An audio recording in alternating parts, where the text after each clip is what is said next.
पुस्तकको नाम भनिसके कतिले सोचिसक्नु भएको छ आजको विषय के हो भनेर। कतिले गेस गर्दै हुनुहुन्छ।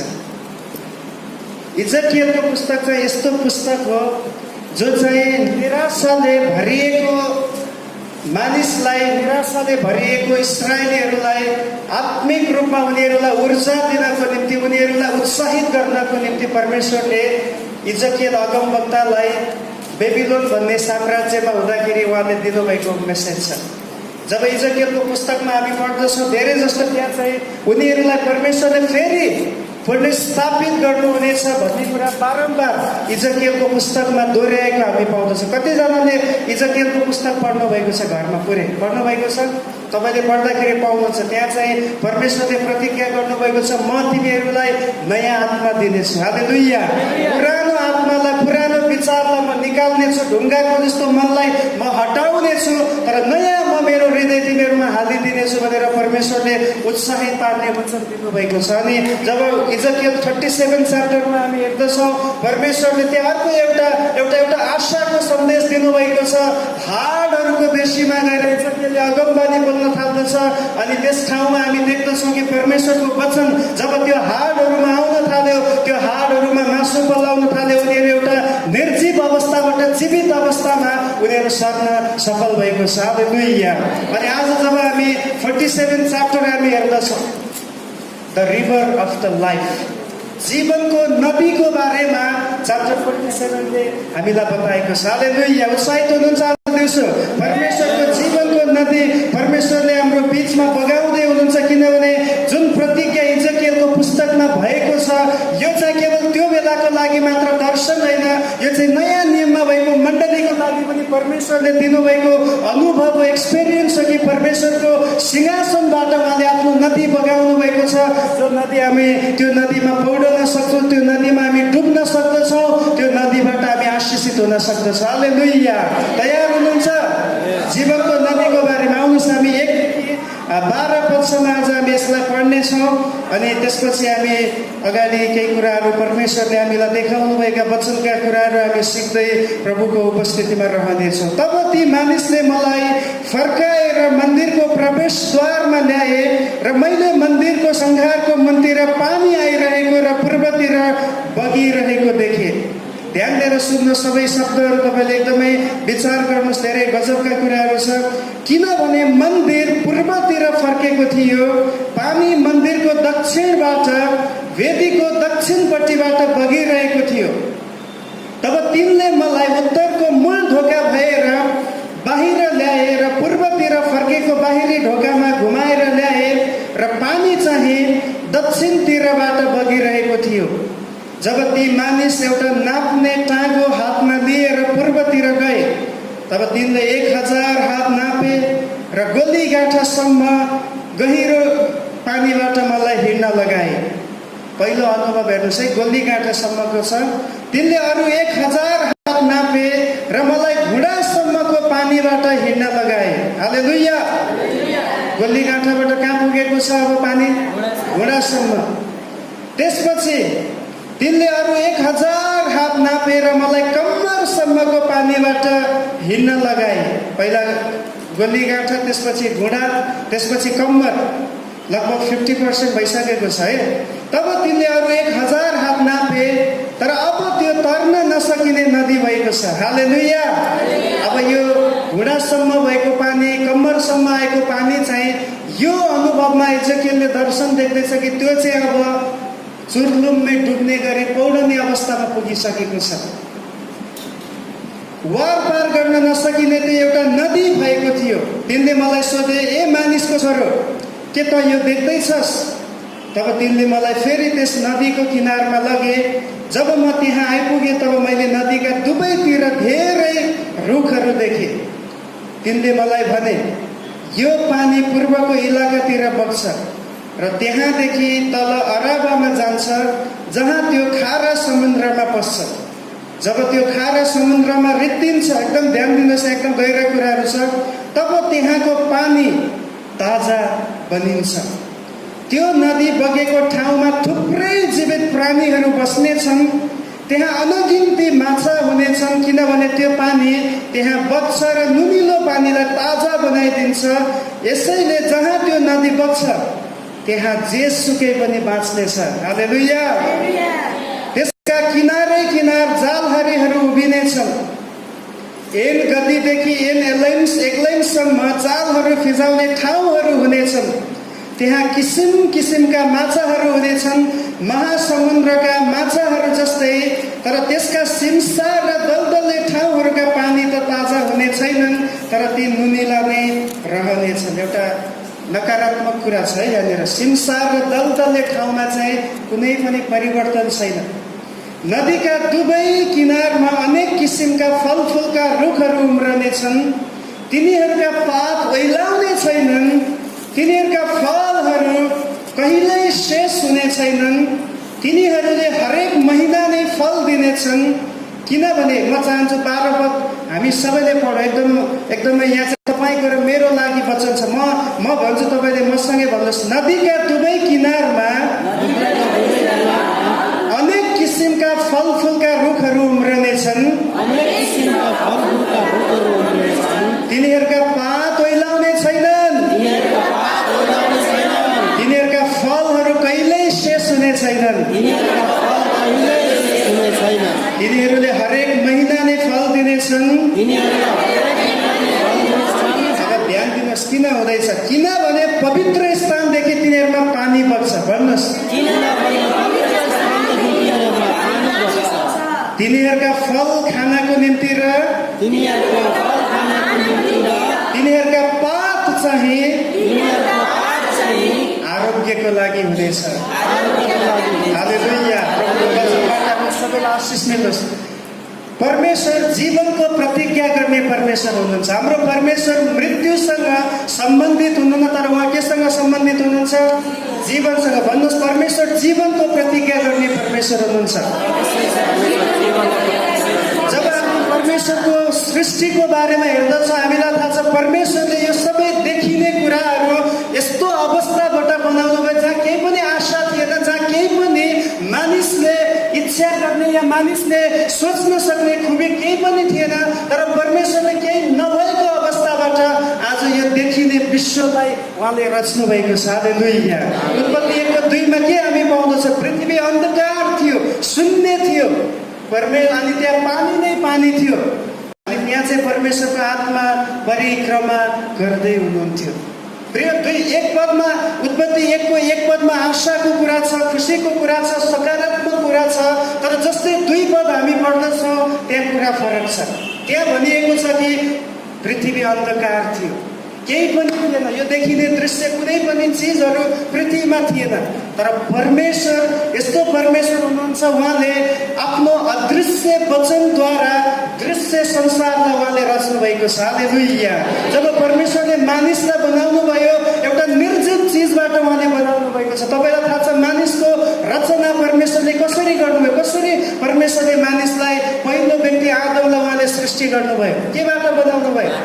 माटोबाट। माटोमा जीवन छैन, माटो निर्जीव कुरा। आज पनि हामी माटो देख्दछौँ, माटोमा केही पनि खुबी छैन।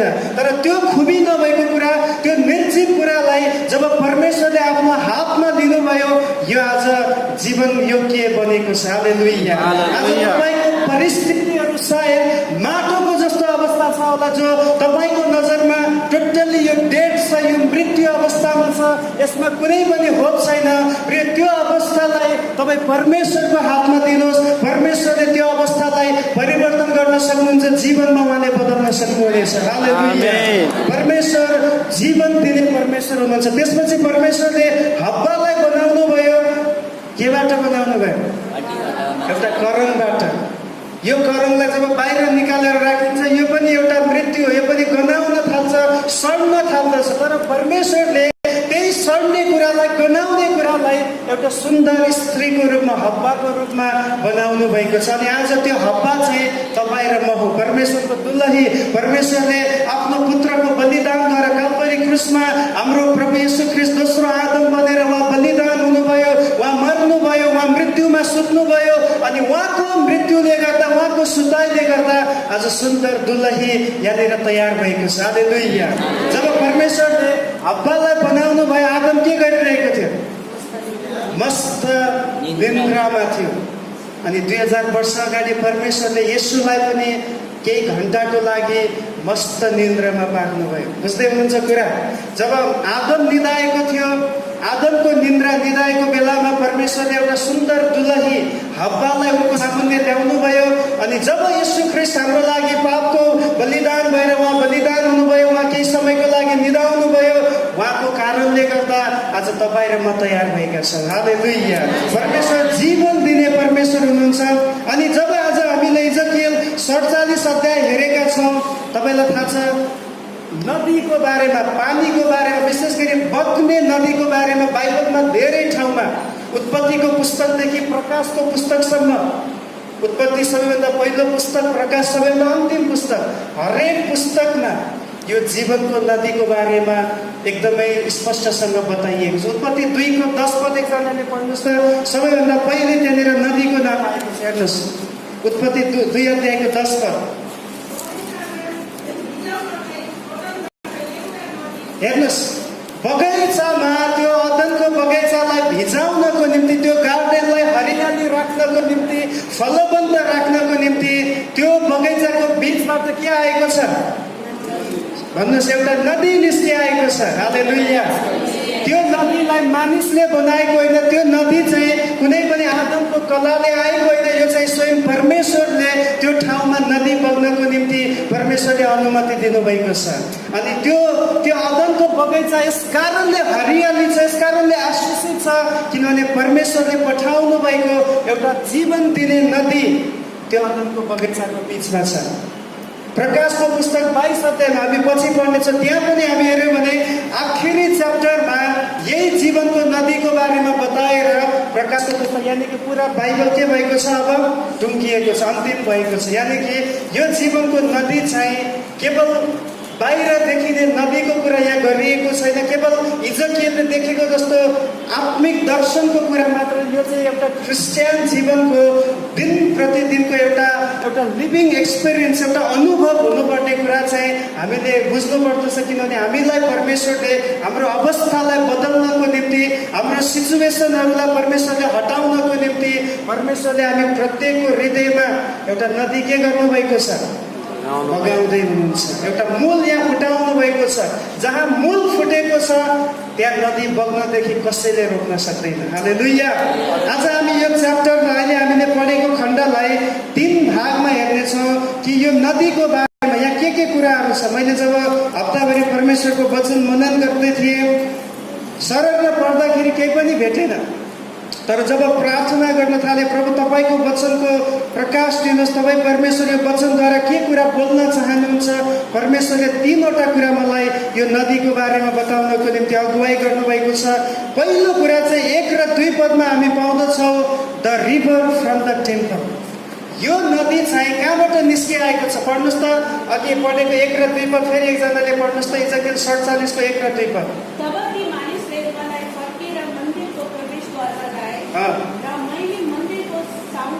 हेर्नुहोस्, मन्दिरको के छ? साङ्गुरोहरू, सङ्घारहरूलाई होइन, मन्दिर। ध्यान दिनुहोस्, जब त्यो दर्शन देखाउने व्यक्ति, यहाँ स्वर्गदूतको कुरा गरिँदैछ, इजकेललाई बारम्बार स्वर्गदूतले विभिन्न ठाउँहरूमा आत्मामा लिएर जाने गर्दथ्यो दर्शन देखाउनको निम्ति। अनि यहाँ हामी देख्दछौँ त्यो स्वर्गदूतले इजकेललाई आत्मामा उनलाई कहाँ लिएर जानुभएको छ? मन्दिर कहाँ छ? कुन देशमा छ मन्दिर? यहुदामा छ, यरुसलेममा मन्दिर छ। त्यो मन्दिर भएको ठाउँ वास्तवमा अहिले मन्दिर लगभग बेबिलोनको राजाले भत्काइसकेको छ, जलाइसकेको छ। तर इजकेल शारीरिक रूपमा त्यो मन्दिरमा पुगेको होइन, तर कुन रूपमा पुगेको छ? आत्मिक रूपमा पुगेको। यसकारण आत्मिक रूपमा नभएको कुरा पनि परमेश्वरले आत्मामा देखाउन सक्नुहुन्छ। वास्तवमा यरुसलेममा कुनै पनि नदी छैन। यरुसलेम जानेहरूले भन्दछ त्यहाँ कुनै पनि नदी छैन। तर यहाँ जुन नदीको कुरा गरिएको छ, एउटा लिटरली नदीको कुरा गरेको, यो चाहिँ आत्मिक कुरालाई यहाँ देखाइरहेको छ। त्यसकारण पहिलो पोइन्ट चाहिँ यो म तपाईँलाई सेयर गर्न गइरहेको छु कि यो नदी चाहिँ कहाँबाट बग्दैछ अरे? मन्दिरको मुनिबाट, मन्दिरको सङ्घारबाट बग्दैछ। हालेलुया। अनि त्यसपछि पढ्नुहोस् त, 2 सम्म पढ्नुहोस् त्यो कुरालाई।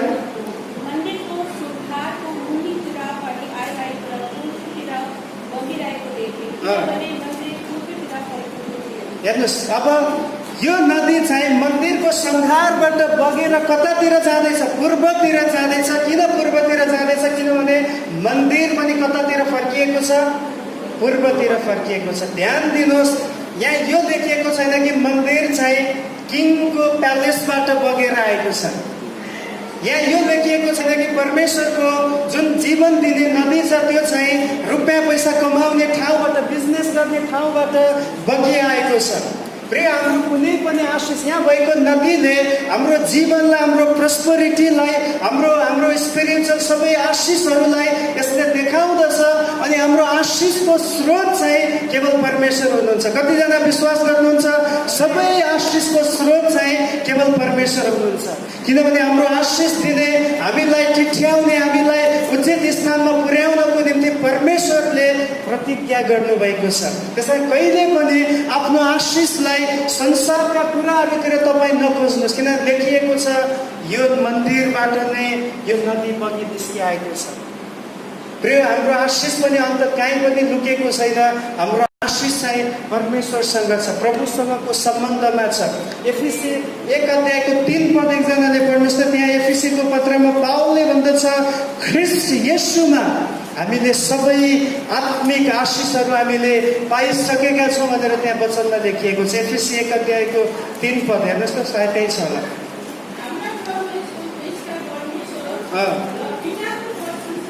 हजुर,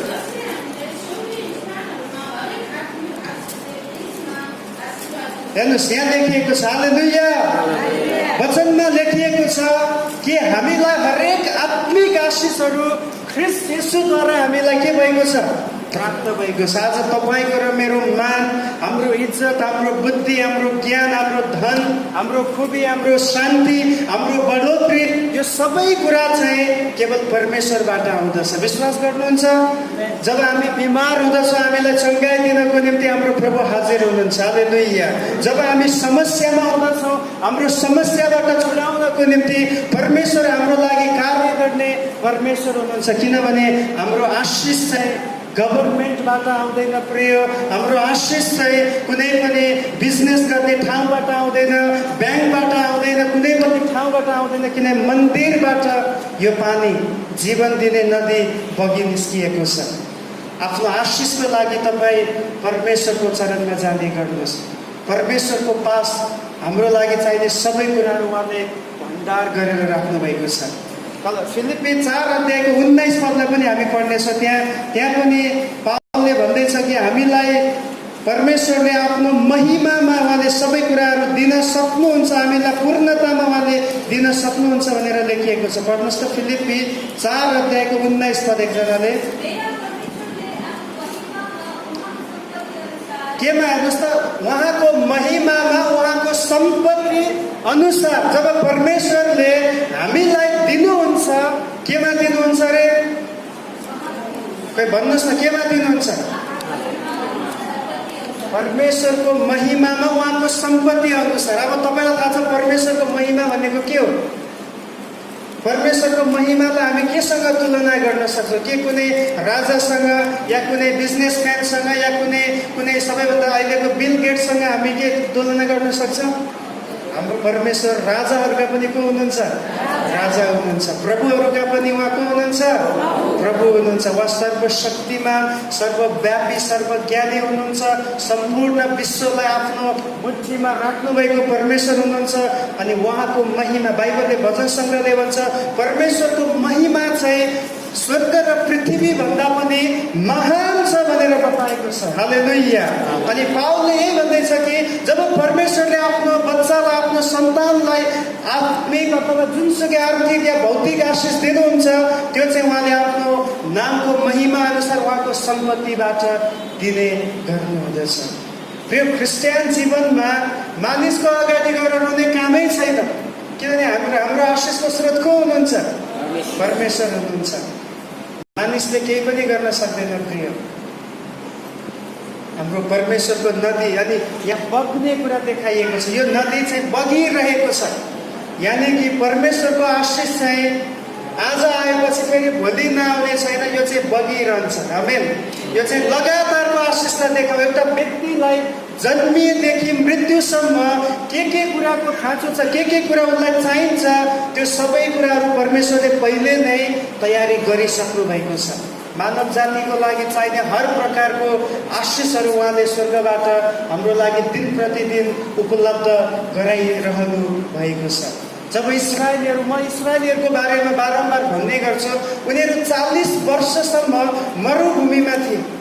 प्रिय, जब एक दिन हामी मरुभूमिमा पुग्छौँ हाम्रो हालत खराब हुन्छ। किनभने मरुभूमि यस्तो ठाउँ हो त्यहाँ पानी छैन, त्यहाँ केही पनि कुनै पनि खाना त्यहाँ पाउँदैन। तर वचनमा लेखिएको छ 6 लाख भन्दा बढी पुरुषहरूको सङ्ख्या, या त्यहाँनिर लगभग 30 लाखको सङ्ख्या हुनुपर्दछ इस्राएलीहरूको। 40 वर्षसम्म परमेश्वरले उनीहरूलाई कहिले पनि भोकै रहन दिनुभएको छैन। यो परमेश्वरको महिमा, यो उहाँको सम्पत्तिहरूको कुरा गरिएको छ। परमेश्वरले उनीहरूलाई पानी पिलाउनु भयो, उनीहरूलाई प्रत्येक दिन खाना दिनुभयो, उनीहरूको जुत्ता कहिले फाटेन, उनीहरूको सर्ट कहिले पनि च्यातिएन, किनभने परमेश्वरले आफ्नो महिमाको सम्पत्तिबाट उनीहरूलाई दिइरहनु भएको थियो। त्यहाँ कसैले पनि परमेश्वरको आशिषलाई रोक्न सक्दैन थियो, किनभने परमेश्वरले कसरी उनीहरूलाई खाना दिनुभएको थियो। प्रत्येक दिन उनीहरूको लागि स्वर्ग खुलेको थियो। हालेलुया। परमेश्वरले आफ्नो स्वर्ग आफ्नो मानिसहरूको इन्तजाम पुरा गर्नको लागि खोल्ने गर्नुहुँदछ। प्रिय, आज पनि हाम्रो जीवनमा हामी यो अनुभव गर्न सक्दछौँ, परमेश्वर हामीलाई आफ्नो महिमाको सम्पत्तिबाट दिइरहनु भएको छ। विश्वास गर्नुहुन्छ भने हालेलुया भन्नुहोस्।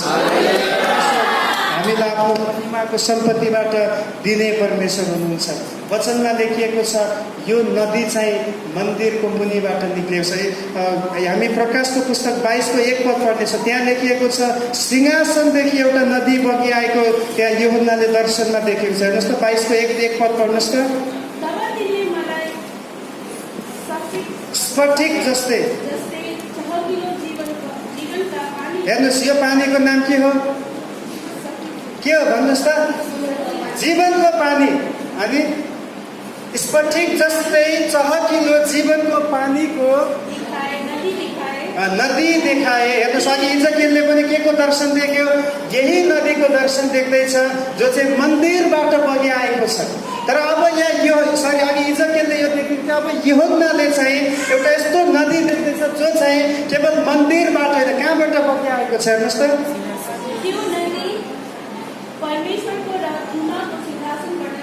हालेलुया। अर्को एउटा नदीको बारेमा बताएछ, त्यसको नाम जीवनको नदी हो। तर यो नदीको स्रोत चाहिँ स्वयं स्वर्गबाट देखाइएको छ। यानि कि परमेश्वरले आफ्नो जीवनलाई, आफ्नो आशिषलाई उहाँले स्वर्गबाट उहाँले पठाउनु भएको छ। यो चाहिँ कुनै पनि संसारको कुराबाट आएको होइन, जो आज आएको छ भोलि रोकिँदछ। संसारको आशिष चाहिँ आज छ, त्यही समय त्यो हटेर जाँदछ। कम्पनीमा काम गर्दाखेरि जबसम्म तपाईँ फिट हुनुहुन्छ तबसम्म तपाईँलाई त्यहाँबाट स्यालेरी मिल्छ। जहाँ जुनसुकै क्षेत्रमा पनि त्यही हो, जबसम्म तपाईँ फिट हुनुहुन्छ तबसम्म तपाईँले इन्कम पाउनुहुन्छ। तर एउटा यस्तो नदी छ, एउटा यस्तो आशिष छ, यस्तो एउटा जीवन परमेश्वरले पठाउनु भएको छ। त्यो चाहिँ परमेश्वरले आफ्नो स्वर्गबाट पठाउनु भएको। अनि त्यो चाहिँ हाम्रो योग्यतामा डिपेन्ड गर्दैन। प्रिय, यदि हामी परमेश्वरको चरणमा छौँ भने, हामी उहाँको उपस्थितिमा छौँ भने प्रत्येक दिन हामी यो नदीबाट हामी उहाँको प्रशस्ततालाई अनुभव गर्न सक्दछौँ। एउटा क्रिस्चियन किन कमी घटीमा पनि आनन्दित हुँदछ? किनभने उसको आनन्द, उसको सन्तुष्टि चाहिँ बाहिरी चिजमा छैन, यो चाहिँ आत्मिक कुरामा छ। ऊ चाहिँ भित्री हृदयमा, ऊ चाहिँ भित्र आत्मामा ऊ चाहिँ एकदमै बलियो छ, ऊ आनन्दित छ। यसका कुनै पनि संसारको चिजले उसलाई खुसी या दुखी तुल्याउन सक्दैन। शैतानले धेरै पटक हाम्रो चिजबिजहरू खोज्ने प्रयास गर्दछ। हामीलाई लस्टमा लिएर जान्छ, हाम्रो मोबाइल हराउँछ, हाम्रो पर्स चोरी हुन्छ, हगेन भन्नुहोस् त? पर्स चोरी हुन्छ, एटिएम कार्ड के हुन्छ? हराउँछ। आजकल सबै पैसा केमा छ? त्यही एटिएमद्वारै हामी निकाल्छौँ। तर हामी त्यस्तो परिस्थितिमा पनि हामी आनन्दित हुन सक्छौँ, किनभने हाम्रो आनन्द एटिएम कार्डमा छैन, मोबाइलमा छैन, अरू कुनै पनि चिजमा छैन। हाम्रो आनन्द कोमा छ? प्रभुमा छ। हालेलुया। उहाँबाट आउने प्रशस्त त्यो आत्मिक आशिषमा हाम्रो आनन्द छ। हामी अगाडि बढ्नेछौँ। पहिलो कुरा चाहिँ यो मन्दिरको यो नदीको विशेषता यही हो कि यो नदी चाहिँ अरू ठाउँबाट बगेको छैन, तर मन्दिरबाट नै बगेको छ। दोस्रो कुरा, एकदमै म छिटो जाँदैछु किन अगाडि समय धेरै बढिसक्यो। 3 पददेखि 5 पदसम्म हामी हेऱ्यौँ भने यो मन्दिरको यो नदीको वृद्धिको बारेमा हामी देख्न सक्छौँ। The rivers increasing depth. पढ्नुहोस् त त्यहाँनिर 3 देखि तल। जब ती मानिस एउटा नाप्ने टाँगो हातमा लिएर पूर्वतिर गए, तब तिनले 1000 हात नापे र गोली गाँठासम्म गहिरो पानीबाट मलाई हिँड्न लगाए। केबाट हिँड्न लगाए? पानीबाट। ध्यान दिनुहोस् है, यहाँ डुङ्गाबाट भनेको छैन, पानीबाट। किनभने पानीमा हिँड्नलाई केबाट सजिलो हुन्छ? पानीबाटै। तपाईँको अगाडि जुन शक्ति छ त्यो शक्तिमा तपाईँ आफ्नो शक्ति लगाउनु भयो भने तपाईँ हिँड्न सक्नुहुन्न। तर तपाईँको अगाडि भएको, तपाईँको विपरीत भएको शक्तिमा, त्यसैको चालमा तपाईँ हिँड्नुभयो भने तपाईँ मन्जिलमा पुग्न सक्नुहुन्छ। बुझ्दै हुनुहुन्छ कुरा?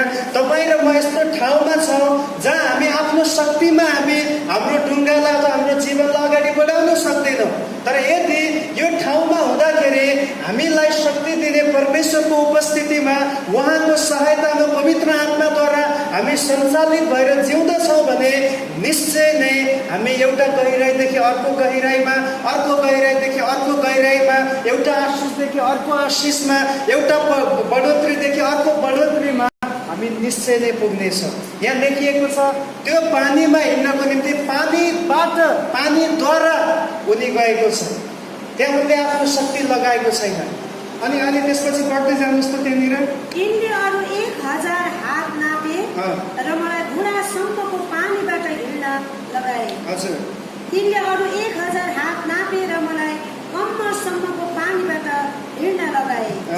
तब तिनले अरू 1000 हात नापे, तर अब त्यो तर्न नसकिने नदी भयो। त्यो तर्न नसकिने नदी भयो। अनि किनभने पानी बढेको थियो र त्यो पौडन सक्ने गहिरो भएको थियो। वारपार गर्न नसकिने त्यो एउटा नदी भएको थियो। हामीले यो खण्डमा पढ्दाखेरि गहिराई चाहिँ एउटा लेभलदेखि अर्को लेभलमा के हुँदै गएको छ? बढ्दै गएको छ। यहाँ घटेको कुरा छैन। पहिलो चाहिँ इजकियल जब त्यो पानीबाट भएर जाँदैछ, उसले यो अनुभव गरे कि पानी चाहिँ उसको गोलीगाँठासम्म मात्रै छ। जब हामी सुरुमा चर्च आउँदछ हामीलाई पनि यही अनुभव हुने गर्दछ। प्रभु आशिष दिने हुनुहुन्छ, हो कति असल हुनुहुन्छ, प्रभु चङ्गाइ दिनुहुन्छ। यो चाहिँ एउटा गोलीगाँठाको अनुभव हो।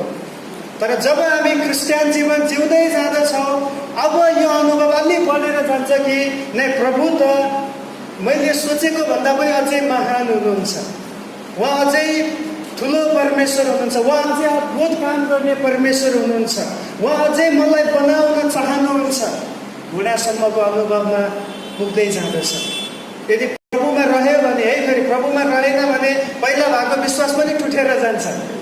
यहाँनिर इजकियलले यो गोलीगाँठादेखि घुँडादेखि कम्मरदेखि डुब्ने चाहिँ त्यति बेला पायो जब ऊ पानीमा बढिरहेको छ। यदि पानीबाट पछाडि आएको भए उसले त्यो अनुभव कदापि पाउने थिएन। यदि ख्रिस्टमा रहिरह्यो भने निश्चय नै एउटा व्यक्तिको वृद्धि हुनेछ।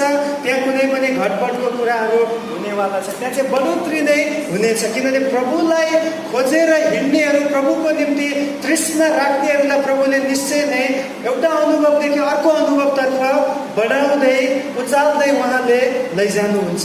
अनि यहाँ दुईवटा कुरा म तपाईँलाई यो बिचबाट बताउँछु। पहिलो कुरा चाहिँ के छ भन्दाखेरि पानीमा त्यो अनुभव पाउनको लागि उनी पानीको सहायताले मात्रै त्यहाँ पुग्न सफल भएको छ। धेरै पटक हाम्रो जीवनमा हाम्रो समाजमा हामी भर परेर, हाम्रो बुद्धिमा भर परेर हामी हाम्रो जीवन व्यतीत गर्न कोसिस गर्दछौँ, फेरि त्यहाँ हाम्रो हार हुँदछ। हितोपदेश हामी एउटा पद पढ्नेछौँ। यहाँ सोलोमन राजाले भनेको छ, हितोपदेश 3 अध्यायको 5 पदमा एकजनाले पढ्नुहोस् त, त्यहाँ के लेखिएको छ? त्यहाँनिर भनिएको छ, आफ्नो समझ शक्तिमा भर नपर। हितोपदेश 3 को 5 पद हेर्नुहोस्, सारा हृदयले परमेश्वरमा के गर? भरोसा राख। गहिराईमा जानको निम्ति, डुब्नको निम्ति सम्पूर्ण रूपमा वास्तवमा परमेश्वरलाई पछ्याउनु, परमेश्वरमा जिउनु आवश्यकता छ प्रिय। धेरै पटक हामी परमेश्वरबाट ठुला ठुला कुराको अपेक्षा गर्दछौँ, तर हामी त्यो हुनको निम्ति आफूलाई समर्पण गर्न सकिरहेका छैनौँ। आज इतिहासमा जति पनि सफल परमेश्वरका व्यक्तिहरू हुनुहुन्छ, परमेश्वरका मानिसहरू हुनुहुन्छ, उनीहरूको जीवनको पछाडिको गवाई तपाईँले सुन्नुहोस्। उनीहरू त्यति सजिलैसम्म त्यहाँ पुगेको छैन। हामी सुन्छ पावल दिनाकरणले यो गर्नुभयो, बेनी हिलले यो गर्नुभयो, रेनहार्ड बन्केले यो गर्यो, बिल्ली ग्रामले यो गरेर जानुभयो। हामी उहाँहरूको नाम त धेरै सुन्छ, तर तपाईँलाई थाहा छ उनीहरूको स्ट्रगल कति धेरै थियो। उनीहरू कति प्रभुको निम्ति उनीहरू परित्यक्त भएर उनीहरू समर्पित भएका थिए। प्रिय, गहिराईमा जाने व्यक्तिले मात्रै त्यो अनुभव पाउँदछ। बाहिर बसेर, समुद्रभन्दा बाहिर बसेर समुद्रभित्र भएको मोतीको सपना देख्नु केवल सपना मात्रै हुन्छ। यदि मोती तपाईँलाई चाहिन्छ भने तपाईँ पानीभित्र जानुपर्छ, त्यो पनि गहिराईमा जानुपर्छ। बाहिर के हुन्छ? बाहिर त बालुवा हुन्छ, नुनिलो कुरा हुन्छ, जो तपाईँको लागि फाइदाको कुरा छैन। एउटा अनुभवबाट अर्को अनुभव। अनि यो चाहिँ त्यति बेला सफल भयो जब इजकेल पानीको सहारामा त्यहाँ गएको छ। आज तपाईँलाई र मलाई परमेश्वरमा बढाउनको निम्ति उहाँले आफ्नो पवित्र आत्मा हामीलाई दिनुभएको छ। हालेलुया। पवित्र आत्मा आज किन हामीभित्र वास गर्दै हुनुहुन्छ? ताकि हामीलाई येशूमा बढाउन सक्नुभएको छ, ताकि परमेश्वर को हुनुहुन्छ भन्ने कुरा अझै हामीलाई भित्री रूपमा पवित्र आत्माले चिनाउन सक्नुहुन्छ। जब हामी वचन पढ्दछौँ, हामी समझले वचन बुझ्न सक्दैनौँ, तर जब पवित्र आत्माले हामीलाई प्रकाश दिनुहुन्छ, वचनको प्रकाश हामीमा खोल्नुहुन्छ, हामी वचनलाई बुझ्न सक्दछौँ। त्यसमा पवित्र आत्मा आज हामीभित्र हुनुहुन्छ अनि उहाँ हामीलाई प्रभुमा बढाउन चाहनुहुन्छ, तयार हुनुहुन्छ। प्रभुले दिनुहुने त्यो लेभललाई तपाईँ पुरा गर्नलाई, प्रभुले दिने त्यो आशिषमा तपाईँ पुग्नको निम्ति केवल पवित्र आत्माले मात्र हामीलाई त्यो ठाउँमा पुर्याउन सक्नुहुन्छ। वचनमा लेखिएको छ, आफ्नो सारा समझले, हृदयले उहाँमाथि भर गर। त्यसपछि के छ? आफ्नो समझ शक्तिमा के नगर, भर नपर। आफ्नो समझ शक्तिमा के नपर, भर नपर। आज धेरै पटक हामी सानो सानो कुरामा डिपेन्ड हुने भइसकेका छौँ। 2 घन्टाको लागि मात्र मोबाइल भएन भने बस हार्डक सुरु हुन्छ, छटपट्टि हुन थाल्छ। प्रिय, यी सबै कुराहरू चाहिन्छ, तर यसैमा डिपेन्ड भयो भने मेरो पनि बानी बिग्रिसक्यो। किन हजारौँ मेसेज आएको हुन्छ, अब हेर्नै पर्ने हुन्छ। के गर्नु? हेरेन भने भन्छ त्यो त ठुलो मान्छे भएछ। अनि धेरै पटक शैतानले हाम्रो ध्यानलाई, हाम्रो माइन्डलाई, हाम्रो भरोसालाई चाहिँ यस्तै यस्तै चिजहरूमा लाँदैछ जहाँ हामी परमेश्वरको अनुभव गर्न सक्दैनौँ। त्यसरी कतिचोटि मोबाइल नचलाउने पनि उपवास राख्नुपर्छ होला है। कि म यति घन्टा चाहिँ दिनमा मोबाइल चलाउने, यसको लागि उपवास। मोबाइल नचलाउने, मोबाइललाई नछोड्ने उपवास यो जरुरी छ। किनभने हाम्रो धेरै पटक हाम्रो माइन्डलाई नै यो मोबाइलले क्याप्चर गरिसकेको छ। आजको यो जुन टेक्नोलोजी छ, जुन सोसल मिडिया छ, यसले हामीलाई टोटल्ली त्यसमा लगिसकेको छ।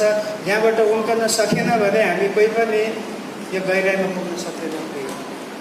अब अफकोर्स मोबाइलमा धेरै राम्रो कुराहरू छ, धेरै सहायता पुग्ने कुराहरू छ।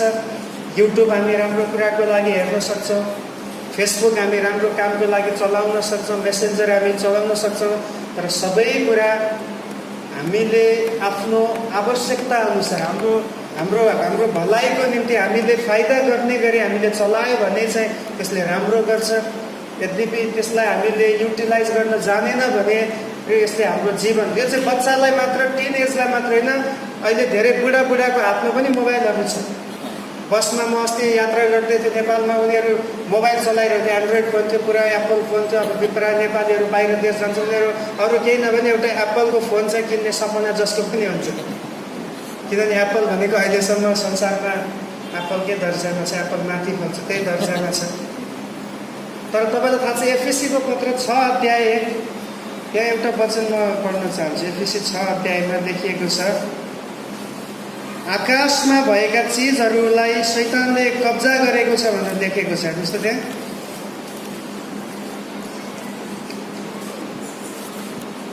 एफएसी 6 को पढ्दै जानुहोस् त, त्यहाँनिर 10 देखि नै।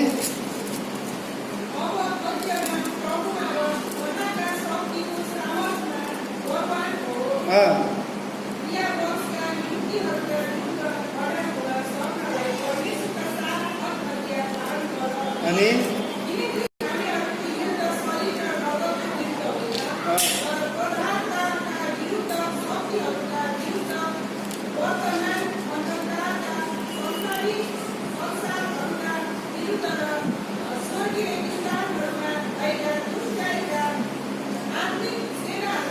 यहाँ एउटा शब्द चलाएछ, स्वर्गीय स्थानहरूमा भएका दुष्च्याइका आत्मिक सेनाहरूका विरुद्धमा। भनेको अर्थ एउटा स्वर्ग छ जसलाई बाइबलले स्वर्ग भनेको छ। जब उत्पत्ति 1:1 लेखिन्छ, God created the heavens and the earth, यानी कि स्वर्गहरू परमेश्वरले बनाउनु भयो भनेछ। भनेको अर्थ माथि भएको आकाशलाई पनि बाइबलले एउटा स्वर्गसँग तुलना गरेको छ।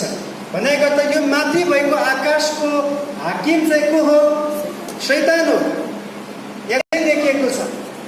अनि तपाईँलाई थाहा छ, मोबाइल, टेलिफोन, जति पनि मिडिया छ, जति पनि टेलिभिजन, यो सबै कुराको सटेलाइट कहाँ हुन्छ? माथि। तल छ कि जमिनमा छ कि माथि छ? माथि छ। माथि को पनि छ? शैतान पनि छ। त्यसकारण शैतानले यसलाई मानिसहरूलाई बर्बाद गर्नको निम्ति, परमेश्वरको खिलाफमा चलाउनको निम्ति धेरै सजिलैसँग त्यो चिजहरूलाई चलाइरहेको छ अहिलेको समयमा। बस हामीले बुझ्नु आवश्यक छ, हामी सचेत हुन आवश्यकता छ कि जुन कुरा हामीले चलाइरहेको छ यसलाई शैतानले कभर गरिरहेको छ। अनि यो यदि हामीले होसियार भएन भने चाहिँ निश्चय नै हामी त्यसको फन्दामा पर्न सक्छौँ। हेर्दाखेरि केही पनि गलत कुरा हामीलाई लाग्दैन, इन्टरनेटमा केही पनि त्यस्तो हामी, तर जब हामी भित्र डुबिसक्छौँ, त्यो भित्र हामी इन्टर गर्दछौँ, इन्टर गरिसकेपछि बाहिरबाट शैतानले लक लगाइदिन्छ। त्यसपछि चाबी कसको हातमा छ? शैतानको हातमा। शैतानले ताला लगाएको हो नि त। त्यसपछि तपाईँ शैतानको फन्दामा। धेरै पटक धेरैजनाले आफ्नो करियर किन बिगार्दैछ? यही कारणले गर्दाखेरि। जहिले पनि हामी जुनसुकै कुरा चलाउँदा पनि बडो होसियारीको साथमा, प्रार्थनाको साथमा, आफूलाई प्रयोग हुने कुराहरू, तपाईँले जे कुरा चलाउँदा फाइदा हुँदैछ र अरूलाई फाइदा पुर्याउन सक्नुहुन्छ, तब त्यो कुराहरू मात्रै तपाईँ चलाउनुहोस्। त्यसले प्रभुको महिमा हुन्छ। अन्यथा त्यो कुराहरू हाम्रो लागि घातक बन्न सक्दछ। त्यसमा मैले तपाईँलाई भन्न खोजेको कुरा, हामी धेरै पटक सासाना कुराहरूमा हामी डिपेन्ड हुन थालेका छौँ। त्यसलाई हामीले हटाउनु पर्दछ। यदि परमेश्वरको कार्यलाई देख्ने यदि हामीमा त्यो मन छ भने हाम्रो पुरा ध्यान चाहिँ परमेश्वरमा नै हुनुपर्दछ। अर्को पनि वचन पढौँ। धेरैवटा पदहरूमा यी सब कुरा लेखेको छ। त्यही हितोपदेशमै पढ्नुहोस्, 28:26 पद। अर्को एकजनाले पढ्नुहोस् त। अघि चाहिँ हामीले पढेका थियौँ, आफ्नो सारा समाजले परमेश्वरमा भर परेर आफ्नो समझ शक्तिमा भर नपर भनिएको थियो। 28:26 पनि हेर्नुहोस्, बाइबलले के भन्दैछ? आफैमा भरोसा राख्ने व्यक्ति को अरे? मूर्ख हो। धेरै पटक हामीहरू पनि को हो? मूर्ख नै हो, किनभने हामी आफैमा भरोसा गर्छौँ। यसलाई व्याख्या गरिरहन आवश्यक छैन। अर्को 14:12 पद पनि, हितोपदेशकै पुस्तक 14:12। कुनै, ध्यान दिनुहोस्, कुनै बाटो मानिसको नजरमा ठिक देखिएला तर अन्त्यमा त्यसले केमा पुर्याउँछ अरे? मृत्युमा पुर्याउँछ। भनेको अर्थ तपाईँ बुझ्दै हुनुहुन्छ? पापमा फस्नेहरू, पापको बाटोमा लागेकाहरूलाई पनि उनीहरूलाई यो गर्व छ कि म हिँडेको बाटो राम्रो छ, किन उनीहरूको मनले उनीहरूलाई यही कुरा भन्दैछ। तर उनीहरूको मनले भन्दैमा, उनीहरूको विचारले राम्रो भन्दैमा त्यो राम्रो हुन सक्दैन। त्यसले अन्तमा कहाँ पुर्याउँछ? मृत्युमा पुर्याउँदछ। पढ्ने समयमा लाग्न सक्छ यो पढाइले के हुन्छ र म पछि गएर कामै त गर्नुपर्छ भनेर पढ्ने विद्यार्थीले पढाइ छोडेर क्विट गरेर काम गर्न थाल्यो भने उसको नजरमा त त्यो के हो? राम्रै हो। तर पछि उसले के भोग्नुपर्छ? नोक्सानी भोग्नुपर्छ। किन पढाइ गर्ने समयमा पढाइ गर्नुपर्छ, काम गर्ने समयमा काम गर्नुपर्दछ। जुनसुकै कुरा पनि आफ्नो नजरमा मात्रै ठिक देखिएको कुरालाई हामी पछ्याउँदैनौँ। तर क्रिस्चियनहरूले कुन कुरालाई पछ्याउँछौँ? जुन कुरा परमेश्वरको नजरमा असल छ। हालेलुया। परमेश्वरको नजरमा असल भएको कुराले हामीलाई जीवनतर्फ डोर्याउने गर्दछ। बाइबलमा धेरै कहानीहरू हामी देख्दछौँ, धेरै घटनाहरू हामी देख्दछौँ, धेरैवटा व्यक्तिको जीवनमा घटेको छ। जब उनीहरू आफ्नै विचारमा हिँड्न थाले उनीहरू मृत्युतिर पुगे। बाइबलमा सिम्सोनको बारेमा तपाईँले पढ्नुभएको छ। सिम्सोन त्यति बेलासम्म सुरक्षित थियो जबसम्म उनी परमेश्वरको इसारामा चल्दथे, परमेश्वरको अगुवाईमा चल्दथे।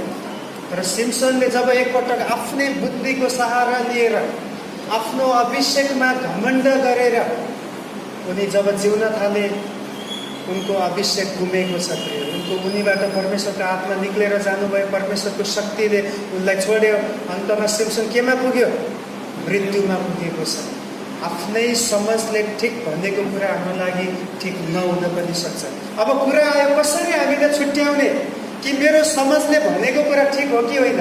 के को आधारमा छुट्याउने? वचनको आधारमा।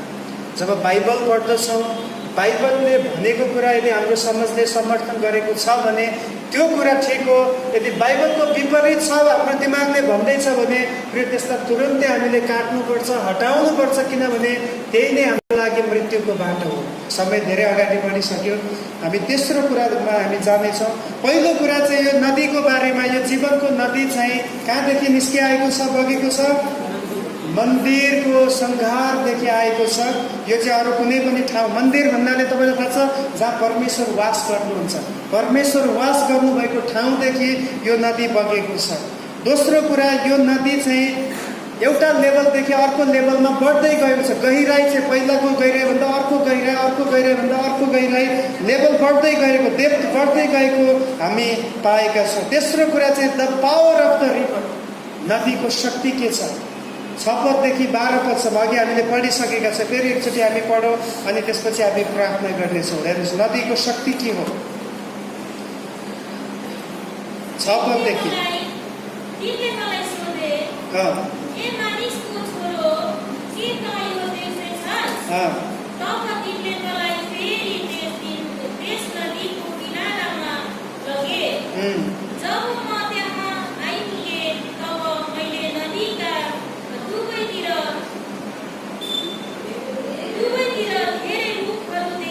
यो नदीको शक्ति हेर्नुहोस्। नदी जहाँ जहाँ बगेको छ दुवै किनारामा के देखेको छ? रुखहरू देखे। रुख भनेपछि रुखमा आशा छ, किनभने त्यहाँ जीवन छ। त्यसले के दिन्छ? रुखले जहिले पनि फल त दिन्छ, तर हामीलाई के दिन्छ? रुखले अक्सिजन दिन्छ, होइन? हामीले खाउने अक्सिजन, त्यसमा जीवन छ। भनेको त यो नदी जहाँ जहाँ बगेको छ त्यहाँ पनि जीवन छाएको छ। बुझ्दै हुनुहुन्छ? अनि त्यसपछि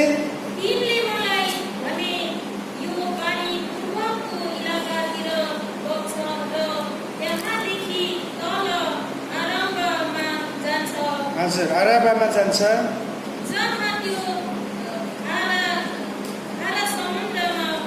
हेर्नुहोस् एउटा कुरा त्यहाँ हेर्नुहोस्, त्यहाँ चाहिँ एउटा यो नदी बगेर कहाँ गएर मिल्छ अरे?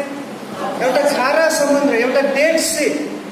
यो खारा समुद्रको विशेषता यो हो कि यहाँ केही पनि जीव बाँच्न सक्दैन, किनभने नुन धेरै भएको कारणले गर्दा त्यहाँ केहीमा पनि जीवन आउन सक्दैन। जीवित चिज पनि त्यो भित्र पऱ्यो भने मर्दछ। तर यहाँ एउटा आशाको कुरा के छ भन्दाखेरि जहाँ जहाँ यो नदी गएर जुन समुद्र, खारा समुद्रमा यो नदी गएर मिल्यो, त्यहाँ एउटा आशाको कुरा छ कि अब त्यसको अवस्थालाई यो नदीले परिवर्तन गरेको छ। हालेलुया। तपाईँलाई थाहा छ आजको संसार चाहिँ खारा समुद्र हो, यो डेड सी हो। अनि यो डेड सीमा कसैको लागि पनि जिउने आशा छैन प्रिय। आज दिन प्रतिदिन बिमारीहरू बढिरहेको छ, प्रब्लमहरू बढिरहेको छ। हरेक सिजनमा डेङ्गु आएर अस्ति पनि म हस्पिटलमा थिएँ, 2 जना व्यक्ति किङ जर्ज मेडिकल कलेजमा 2 जना व्यक्तिको त्यहाँ डेथ भएको छ। किन भन्दाखेरि एउटा सानो मच्छरको टोकाइले गर्दा 2 जना व्यक्ति, डेङ्गु, मलेरिया, अरू कस्ता कस्ता भाइरसहरू यो संसारमा एकदमै त्यहाँ फैलिएको छ, जसले गर्दा हाम्रो शरीरलाई धेरै बिमारीहरूले अट्याक गर्छ। यानि कि यो संसार चाहिँ के हो? खारा समुद्र हो, यहाँ जिउन सक्दैन। तर यो समयमा पनि, यो नकारात्मक अवस्थामा पनि हाम्रो लागि आशा छ। परमेश्वरले हामीलाई जीवनको नदीसँग तुलना गर्नुभयो। हामी जहाँ पनि पुग्नेछौँ, परमेश्वरको शक्ति हामीबाट जानेछ। त्यो आशा नभएको कुरामा, त्यो निर्जीव कुरामा परमेश्वरले अब जीवन दिन सक्नुहुन्छ। हालेलुया। त्यो समुद्रमा भएका माछा पनि एउटा एउटा एउटा त्यो पानीलाई शुद्ध गरिएको त्यो त्यो त्यहाँ भएको नमकवाला पानीलाई हटाएर यो बगेको नदीको प्रभावले गर्दा त्यहाँ शुद्ध पानी, राम्रो पानी त्यहाँ बलि भएको कुरा हामी देख्न सक्दछौँ। त्यसकारण ख्रिस्टियनहरू हामी जहिले पनि यो विचार गरौँ कि संसारमा आशा छैन, यसलाई म केही गर्न सक्दिनँ भन्ने सोच हामी नराखौँ, तर यो आशा नभएको संसारमा हामी आशा दिन सक्दछ। एउटा ख्रिस्टियन जहाँ जाँदछ त्यहाँ आशा आउनुपर्दछ। प्रिय, निराशाले भरिएको घरमा जाँदाखेरि, एउटा ख्रिस्टियन जाँदाखेरि त्यहाँ आशा आउन सक्नुपर्दछ। जब योसेफ मिस्रमा गयो, मिस्रमा आशा आयो, किनभने पुरा पृथ्वीमा अब अनिकाल पर्दै थियो, तर योसेफ त्यहाँ भएको कारणले त्यहाँका मानिसहरूको प्राण योसेफले बचाउन सफल भएको छ। प्रिय, यो संसारमा प्रभुले तपाईँलाई र मलाई आज बगाउन चाहनुहुन्छ कि तपाईँ प्रभुको निम्ति बग्न तयार हुनुहुन्छ। प्रभुले तपाईँलाई यो खारा समुद्रमा हिँडाउन चाहनुहुन्छ ताकि चारैतिर हरियाली आउन सकोस्, ताकि चारैतिर जीवन आउन सकोस्। किनभने पापमा मृत्यु छ तर येशू ख्रिस्टमा जीवन छ, अनि जीवन पाएका व्यक्तिहरू आज जीवनको सन्देश लिएर खारा समुद्रमा जिउनु आवश्यकता छ। हालेलुया, हालेलुया। पढ्दै जानुहोस्, अझै त्यहाँ केही कुराहरू छ।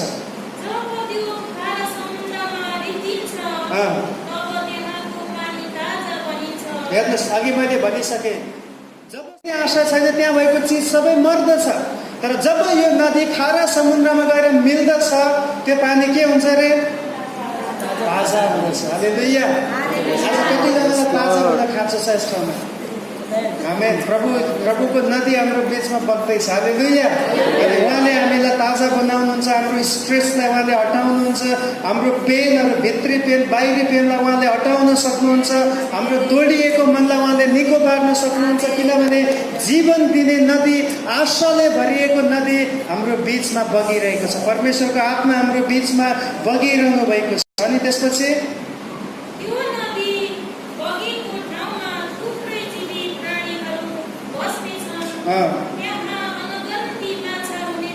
अनगिन्ती माछा हुनेछ। माछा भनेपछि नयाँ नियममा मानिससँग तुलना गरिएको छ है।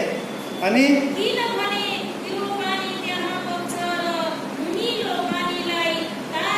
अब नुनिलो पानीलाई यसले केमा परिवर्तन गर्दैछ? ताजामा।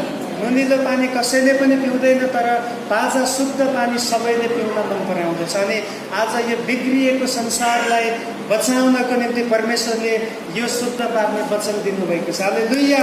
यो वचनले आज मानिसहरूलाई परिवर्तन गर्न सक्दछ, उनीहरूको अवस्थालाई यसले बदल्न सक्दछ, उनीहरूको बिग्रिएको र भत्किएको कुरालाई यसले बनाउन सक्दछ। अनि त्यसपछि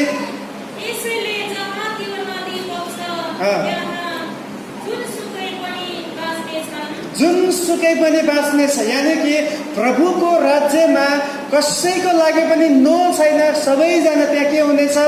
बाँच्नेछ। जुनसुकै पाप गरेको व्यक्ति भए पनि, जुनसुकै डेन्जरभन्दा डेन्जर पाप गर्ने व्यक्ति, हत्यारा भए पनि, व्यभिचारी भए पनि, मूर्ति पूजक भए पनि प्रभुमा आशा छ। किनभने जुनसुकै व्यक्ति पनि यहाँ बाँच्नेछ, यहाँभन्दा बाहिर बाँच्ने छैन, तर यो नदी बगेको ठाउँमा बाँच्नेछ। यानि कि प्रभुको उपस्थितिमा मानिस बाँच्नेछ। अनि त्यसपछि पढ्दै जानुहोस्।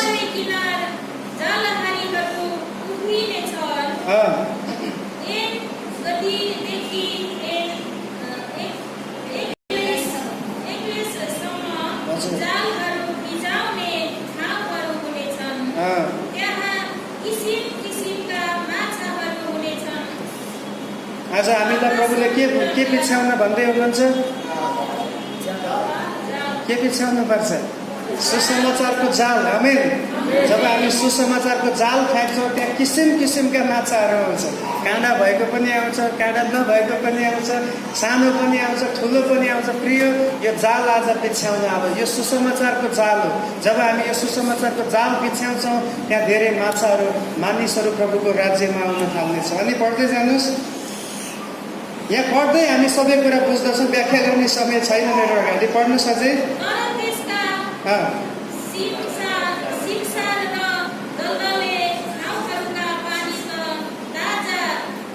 अब ध्यान दिनुहोस्, एउटा कुरा भनेर म सक्न चाहन्छु अनि हामी प्रार्थना गर्नेछौँ। सिमसा र दलदले ठाउँमा चाहिँ केही पनि हुने छैन। किनभने किन तपाईँलाई थाहा छ? सोध्नुहोस् त, किन त्यो दलदले ठाउँमा चाहिँ केही पनि काम हुन सक्दैन? किनभने दलदलले ठाउँमा यो नदी बग्न सकेको छैन। यो नदी जहाँ गएको छ त्यहाँ काम भएको छ, तर जहाँ यो नदी पुगेको छैन, यानि कि दलदल भनेको केही हिलो भएको छ, केही अलिअलि मात्र लागेको कुरामा चाहिँ यो नदीको प्रभाव हुन सकेको छैन। अनि कतिपल्ट क्रिस्चियन जीवनमा यस कारणले परमेश्वरले चाहेको जस्तो आशिष पाउन सकेको छैन, किनभने हामी दलदलमै बसिरहेको छ, दलदलमै पौडिरहेको छ। र दलदलमा पौडिन सक्नुहुन्न, तपाईँ थाक्नुहुन्छ, एक दिन तपाईँ हार्नुहुन्छ। पौडिनको लागि डुब्ने ठाउँ चाहिन्छ। हालेलुया। यदि तपाईँ रियल क्रिस्चियन जीवनको त्यो रियल आनन्द तपाईँ अनुभव गर्न चाहनुहुन्छ, दलदलमा नबस्नुहोस्, तपाईँ पौडिने नदीमा आउनुहोस्, जहाँ तपाईँको लागि नदी पर्खिरहेको छ। हालेलुया। अनि त्यसपछि पढ्नुहोस् त, अनि पढ्नुहोस्, प्रार्थना गर्ने भाइ एउटा गीत हेर्नुहोस् न। अनि के छ, पढ्नुहोस्, छिटो पढ्नुहोस्।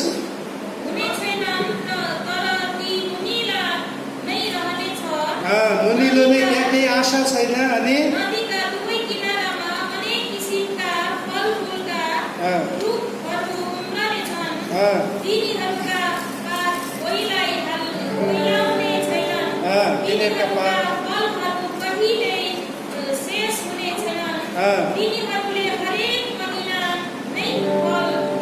हेर्नुहोस्, तिनीहरूले हरेक महिना नै फल दिनेछ। यानि कि एउटा क्रिस्चियन जहिले पनि फल फलाउनको निम्ति के हुनुपर्छ? सचेत हुनु। कसैले मलाई भनेको थियो आर्मीहरू सेलेरी आएको पहिलो र दोस्रो हप्ता हिरो हुन्छ अरे, तेस्रो र चौथो हप्ता जिरो हुन्छ भने। र हामी जहिले पनि हामी हिरो नै हो। हालेलुया। यसोमा हामी हिरो नै हो, हामी कहिले जिरो हुँदैन, चाहे ब्याङ्क ब्यालेन्स होस् या नहोस्, किनभने परमेश्वरको आत्मिक आशिष हामीभित्र छ। त्यस कारण हाम्रो ब्याङ्क ब्यालेन्समा, हाम्रो सपोर्टमा यो कुरा लुकेको छैन। अनि त्यसपछि पढ्नुहोस् त, तिनीहरू हरेक महिना फल दिन सक्षम हुनेछन्। अब थाहा पाउनु भयो यो नदीमा किन शक्ति छ, किनभने यो नदी कहाँबाट आएको छ? यो कहीँबाट आएको छ? यो चाहिँ पवित्र स्थानदेखि बगेको छ। पवित्र स्थान भन्नाले जहाँ परमेश्वर विराजमान हुनुहुन्छ त्यो ठाउँदेखि परमेश्वरको आशिष बगिआएको छ। यो नदीले दुईवटा कुरालाई देखाउँछ, एउटा चाहिँ जीवनलाई देखाउँछ, अर्को चाहिँ प्रस्परिटीलाई देखाउँछ। जसमा क्रिस्चियनहरू यो दुवै कुराको भागीदार हुनुपर्दछ। एउटा चाहिँ अनन्त जीवन पाएको हुनुपर्दछ, अर्को यो संसारमा पनि आशिषित जीवन जिएको हुनुपर्दछ। बाइबलले कहीँ पनि भन्दैन कि हामी गरिब भएर जिउनु पर्दछ। बाइबलमा कहीँ पनि लेखिएको छैन एउटा क्रिस्चियनले माग्ने अवस्थामा पुग्नु पर्दछ। परमेश्वरको यही प्रतिज्ञा छ कि यदि तिमीले मलाई आदर गर्दछौ भने म पनि तिमीलाई आदर गर्दछु। हालेलुया। परमेश्वरको हात हामी माथि छ भने हामी कसैसँग डराउनु पर्दैन, कुनै पनि सङ्कष्टमा हामी भयभीत हुनु पर्दैन, किनकि परमेश्वरको हातको माथि छ, हामी माथि छ। जब आफूभन्दा ठुलो मान्छेको हात हामी माथि आउँछ, हामीलाई के लाग्छ? सुरक्षाको महसुस हुन्छ।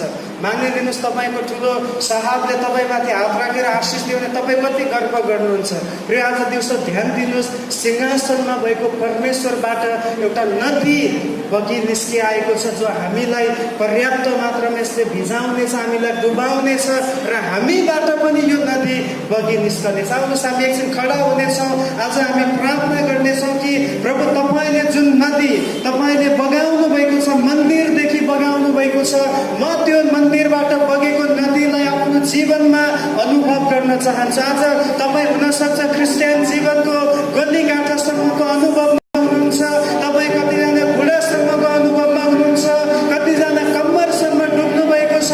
आज प्रभुलाई भन्ने समय आएको छ, प्रभु म केवल गल्लीगाँठाको अनुभवमा मात्र सीमित रहन चाहन्न, केवल म बुढासम्मको अनुभवमा सीमित रहन चाहन्न, केवल म कम्मरसम्म मात्र पनि डुब्न चाहन्न, तर म येशूमा, ओ हालेलुया, म येशूमा, येशू ख्रीष्टमा, उहाँको आत्माको शक्तिमा, पवित्र आत्माको भरपुरीमा म चुर्लुम्मै डुब्न चाहन्छु। येशूको नाममा म पवित्र आत्मामा चुर्लुम्मै डुब्न चाहन्छु। प्रार्थना गर्नुहोस्, यो नदी बगिरहेको छ परमेश्वरको सिंहासनदेखि। आज यो नदी हामीतर्फ बगिआइरहेको छ। ओ हालेलुया, हालेलुया, हालेलुया। प्रभु हामी तपाईँ परमेश्वरले दिनुभएको यो प्रशस्ततालाई, यो प्रभु तपाईँले दिनुभएको अनन्य आशिषलाई आज हाम्रो जीवनमा हामी समाउँदछौँ। प्रभु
संसारमा हामीलाई अपरिवर्तनशील बनेर जिउनको निम्ति र यो सबै परिवर्तनशील कुराहरूलाई बदल्नको निम्ति परमेश्वरले तपाईँ र मलाई अभिषेक गर्नुभएको छ। यसैले भन्दछन् परम प्रभुले मलाई अभिषेक गर्नुभएको छ ताकि गरिबहरूलाई सुसमाचार सुनाउन सकौँ, मन भाँचिएकाहरूलाई म जोड्न सकौँ, कैदीहरूलाई छुटकाराको घोषणा गर्न सकौँ, बन्धनमा भएकाहरूलाई स्वतन्त्रता दिन सकौँ भनेर उहाँले मलाई आफ्नो आत्माद्वारा अभिषेक गर्नुभएको छ।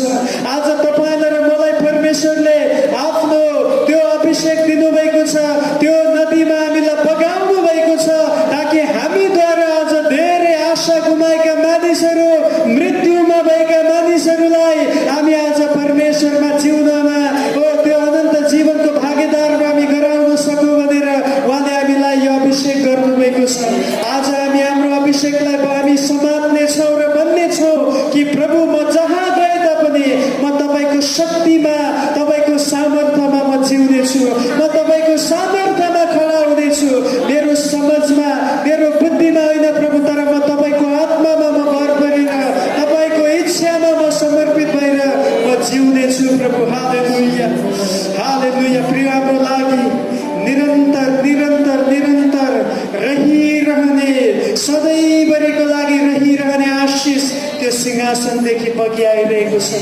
हामी कुनै पनि कुरामा हताश भइरहनु आवश्यक छैन, हामी कुनै पनि कुरामा भय खानु आवश्यक छैन, किनभने हामीलाई सबै कुरा पूर्णतामा दिनको लागि परमेश्वरले आफ्नो सिंहासनको नदी हाम्रो लागि खोल्नु भएको छ।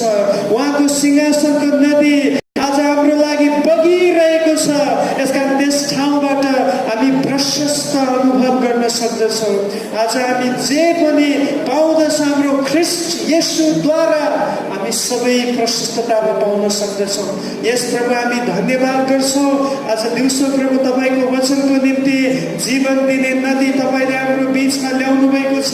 तपाईँले प्रभु हामी आशा गुमाएर बसेको बेलामा तपाईँले हामीलाई आशा दिनुभयो र आज कुनै कुराको भागीदार तपाईँले गराउनु भयो। धन्यवाद गर्दछु तपाईँको आशिषको निम्ति। धन्यवाद गर्दछु बितेका दिनहरूमा तपाईँको विश्वास योग्यतालाई अनुभव गर्नलाई सहायता गर्नुभयो, तपाईँका आश्चर्य कर्महरूलाई अनुभव गर्नलाई सहायता गर्नुभयो।